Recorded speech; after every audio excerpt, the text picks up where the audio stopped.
Pause. Stop. Button.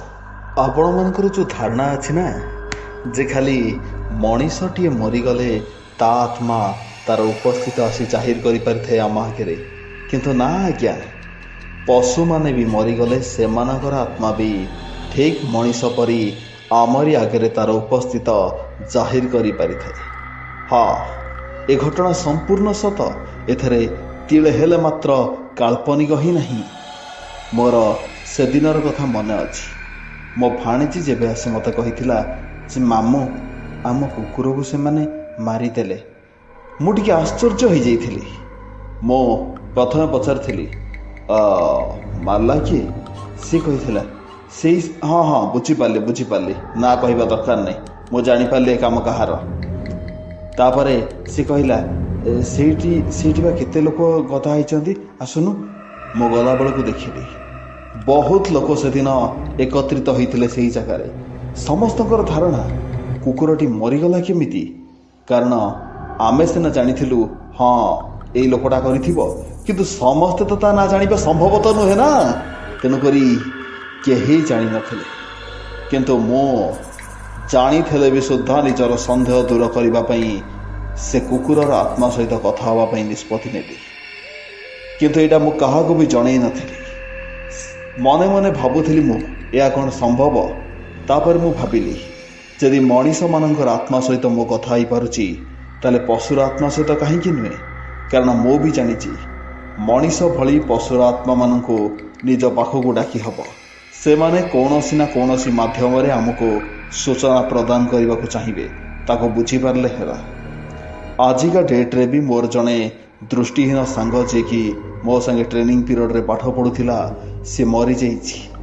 କିନ୍ତୁ ତା ସତ୍ତ୍ୱେ ବି ମୁଁ ପ୍ରତ୍ୟେକ ଦିନ ରାତିରେ ତା ସହିତ କଥାବାର୍ତ୍ତା ହେଇପାରୁଛି, ଠିକ୍ ଗୋଟେ ଜୀବନ୍ତ ଲୋକ ପରି। ଆଉ ତାପରେ ମୋ ଦେହ ମୁଣ୍ଡ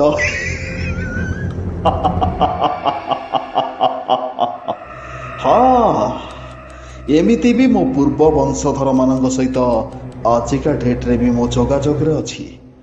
ଏଇଟା ମୋ ଛଡ଼ା ଆଉ କାହା ପକ୍ଷରେ ସମ୍ଭବ ହେଇନି କି ହେଇ ବି ପାରିବ ନାହିଁ। ସେଦିନ ମୁଁ ଏକାନ୍ତରେ ଉପରକୁ ପଳେଇ ଆସିଲି। ପାହାଚ ଚଢ଼ିକି ମୁଁ ଚାଲିଥାଏ, କାରଣ ପାହାଚ ଉପରେ ମୋତେ ଶୁଭା ଯାଇଥିଲା କୁକୁରର ଚିତ୍କାର। ଆଶ୍ଚର୍ଯ୍ୟର କଥା, ଏଠି ତ ମୁଁ ଏକା, ଏଠି ପୁଣି କୁକୁରର ଚିତ୍କାର। ଯାହା ମୁଁ ଶୁଣିଲି ତା ମୋ ମନର ଭ୍ରମ ମୁଁ ଭାବି ଦେଇ ପୁଣି ଚାଲିବାକୁ ଲାଗିଲି।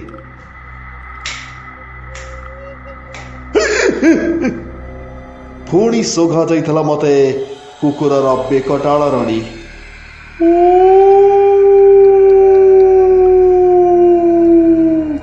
ବଡ଼ ବିଚିତ୍ର ଭୟାନକ ଥିଲା ସେ ସ୍ୱର, ସେ ଶବ୍ଦ।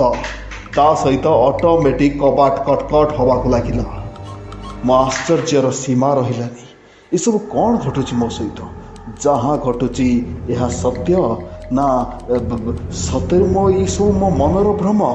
ମୁଁ ନିଜେ ବି କଳ୍ପନା କରିପାରୁନଥିଲି ଏସବୁ କାହିଁକି ମୋ ସହିତ ଘଟୁଛି, କ'ଣ ପାଇଁ ଘଟୁଛି। ଛାତ ଉପରେ ମୁଁ ଏମିତି ଚାଲୁଥାଏ, ଏଣିତେଣେ ପାଦରେ ଗୋଟେ କ'ଣ ଛୁଟିଦେଲି ନା କ'ଣ? ତଳକୁ ଚାହିଁ ଦେଇ ଯାହା ଦେଖିଲି, ମୋ ଭୟରେ ମୋ ପାଟିରୁ ଖାଲି ଶବ୍ଦ ବି ବାହାରି ପାରିଲାନି। ଆଉ ତଳେ ଥିଲା ସେଇ କୁକୁର।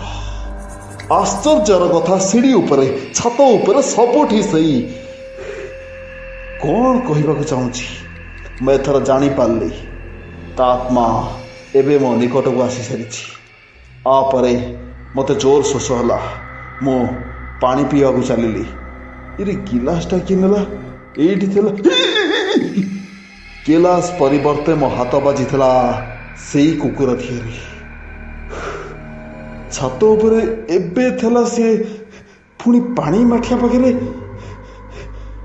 କିଂ କର୍ତ୍ତବ୍ୟ ବିମୂଢ଼ ହୋଇ ମୁଁ ଚୌକି ଉପରେ ବସି ପଡ଼ିଲି। କିନ୍ତୁ ନା, ସେଠି ବି ମୋର ନିସ୍ତାର ନଥିଲା।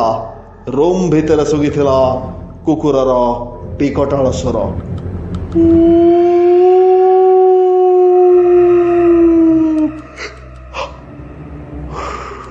କେହି ନଥିଲା ବେଳେ ଏକାନ୍ତରେ ଥିଲା ସମୟରେ ଏପରି ଘଟଣା ଘଟିଲେ ତ ଯେ କେହି ଭଲ ଲୋକ ବି ପାଗଳ ହେଇଯିବା ସ୍ୱାଭାବିକ କଥା। ଆଉ ମୋର ତ ଜାଣିକି ପିଲାଦିନରୁ ଟିକେ ପାଗଳାମି ଅଛି। ଆପରେ ମୁଁ ଜାଣିବାକୁ ଚାହିଁଲି ଆଉ କହିବାକୁ ଚାହିଁଲି ମୋ ମନର ଭାବନା। ମୁଁ ଯାହା ଭାବୁଛି ତା ସତ। ଏଇ ଲୋକ ହିଁ ତତେ ମାରିଛି। ଯଦି ଚିତ୍କାର ଆସିବ ତୋର ମୁଁ ଜାଣିପାରିବି ସତ। ଯଦି ଚିତ୍କାର କିଛି ନ ଆସିବ ତାହେଲେ ଏହା ମିଛ। ଶୁଭିଥିଲା ଚିତ୍କାର।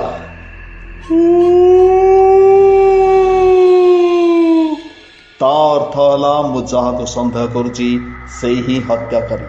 ହି ଇଜ୍ ଏ ମର୍ଡରର। ତାପରେ କୌଣସି ମତେ ଗୋଟେ ରେକର୍ଡିଂ ମୋ ପାଖରେ ଆସି ପଡ଼ିଥିଲା, ଯେଉଁଥିରୁ ପ୍ଲେ କଲା ପରେ ଶୁଭାଯାଇଥିଲା, ଯେମିତି ବି ହଉ ସେ କୁକୁରକୁ ଆମକୁ ହତ୍ୟା କରିବାକୁ ପଡ଼ିବ। ଶୁଣ ମୁନା, ତତେ ଆଜି ମୁଁ ସନ୍ଧ୍ୟାବେଳେ ଆଣି କେକ୍ ଦେଇଦେବି। ସେଥିରେ ପଏଜନ୍ ଥିବ। ହଁ ଭାଇ। ଆଉ ଶୁଣ, ସେ କୁକୁରକୁ ତୁ ଚୁ ଚୁ କରି ଡାକିବ ଆଉ ତା ପାଖରେ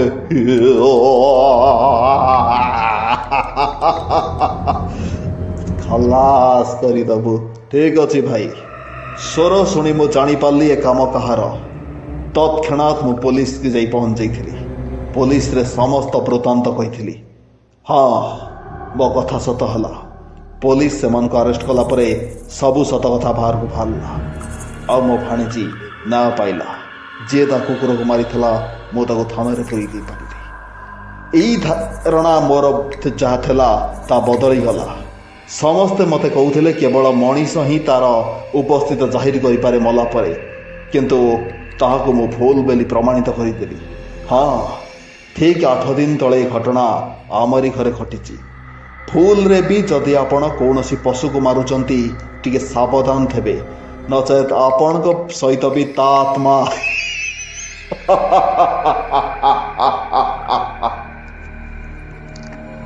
Settings. 0. Standard. Mark. Pause. Stop.